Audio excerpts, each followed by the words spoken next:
Hi hello ನಮಸ್ಕಾರ Karnataka, welcome back to ನಮ್ಮ mini vlog. ದೇವಸ್ಥಾನಕ್ಕೆ ಹೋಗೋಣ ಬೇಡವಾ ಅಂತ ಸುಮ್ಮನೆ ಆಗಿದ್ದೆ.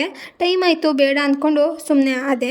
ಆಮೇಲೆ ನೋಡಿದ್ರೆ ದೇವಸ್ಥಾನಕ್ಕೆ ಹೋಗೇ ಬಿಟ್ಟೆ. ನಾನು ಬೇಗ ಫ್ರೆಶ್ ಅಪ್ ಆಗಿ ದೇವಸ್ಥಾನಕ್ಕೆ ಕೊಟ್ಬಿಟ್ಟೆ. ನಮ್ಮ ಅಪ್ಪನ ಜೊತೆ ಬೈಕಲ್ಲಿ ಬಂದೆ. ಅವರು ಪ್ರತಿ ವಾರನೂ ದೇವಸ್ಥಾನಕ್ಕೆ ಹೋಗ್ತಾರೆ, ಮಿಸ್ಸೇ ಮಾಡಲ್ಲ. ಅನ್ಕೊಂಡೆ ಟೈಮ್ ಆಯಿತು ಇಷ್ಟೊತ್ತಿಗೆ ಐನಾರು ಪೂಜೆ ಮುಗಿಸ್ಕೋಗಿತ್ತೆ ಅಂತ. ಆದರೆ ಅಲ್ಲಿ ಪೂಜೆ ನಡೀತಿತ್ತು, ಮಂಗಳಾರತಿ ಮಾಡ್ತಿದ್ರು. ನಾವು ಹೋಗಿದ್ದ ಟೈಮಿಗೆ ನನಗಂತೂ ಫುಲ್ ಖುಷಿ.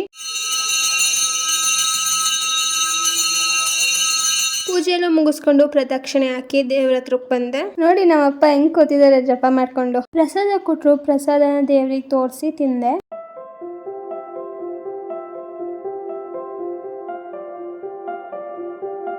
ನಮ್ಮ ಮನೇಲಿ ಮೆಣಸಿನ ಗಿಡ ನೆಡ್ತಿದ್ದಾರೆ. ಹೇಗ್ ಕೆಲಸ ಮಾಡ್ತಿದ್ದಾರೆ ಅಂತ ನೋಡಕ್ ಬಂದೆ. ನಾನು ಲಾಸ್ಟ್ ಟೈಮ್ ಹೇಳಿದ್ನಲ್ಲ, ಮೆಣಸಿನ ಗಿಡಗಳು ತಂದಿದೀವಿ ಫಾರ್ಮ್ ಇಂದ ಅಂತ. ಅದೇ ಗಿಡಗಳನ್ನ ಇವತ್ ನೆಡ್ತಿದೀವಿ. ಇದ್ರ ಬಗ್ಗೆ ಹೆಚ್ಚಿನ ಇನ್ಫಾರ್ಮೇಶನ್ ಬೇಕು ಅಂದ್ರೆ ಕೇಳಿ ಹೇಳ್ತೀನಿ. ಎಲ್ಲರಿಗೂ ರಾಷ್ಟ್ರೀಯ ಮತದಾರರ ದಿನದ ಶುಭಾಶಯಗಳು.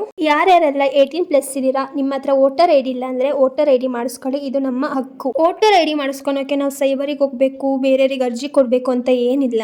ನಮ್ಮ ಫೋನ್ ನಲ್ಲೇ ನಾವು ಅಪ್ಲಿಕೇಶನ್ ಹಾಕಬಹುದು. ಪ್ಲೇ ಸ್ಟೋರ್ ಅಲ್ಲಿ ಆಪ್ ಡೌನ್ಲೋಡ್ ಮಾಡ್ಕೊಂಡು ಕೇಳಿದ ಇನ್ಫಾರ್ಮೇಶನ್ ಕೊಟ್ರೆ ಸಾಕು, ಅದು ಡೈರೆಕ್ಟ್ ನಾಡ ಕಚೇರಿಗೆ ಹೋಗುತ್ತೆ. ಅವರೇ ಕಾಲ್ ಮಾಡ್ಕೊಂಡು ವೆರಿಫಿಕೇಶನ್ ಮಾಡ್ಕೋತಾರೆ. ಮತದಾನ ಮಾಡುವುದು ನಮ್ಮ ಅತ್ಯಂತ ಅಮೂಲ್ಯವಾದ ಹಕ್ಕು. ಆದರೆ ಆ ದಾನ ನಾವು ಯಾರಿಗ್ ಮಾಡ್ತೀವಿ ಅನ್ನೋದು ಮುಖ್ಯ. Think 100 times before voting. ನಾನು ಮಾಡ್ತಿರೋ ವಿಡಿಯೋಗಳು ನಿಮಗೆ ಇಷ್ಟ ಆದ್ರೆ ದಯವಿಟ್ಟು ಲೈಕ್, ಶೇರ್, ಕಮೆಂಟ್ ಮಾಡಿ ಹಾಗೂ ಫಾಲೋ ಮಾಡಿ. ಅದನ್ನಂತೂ ಮರಿಬೇಡಿ. Love you all. Thank you.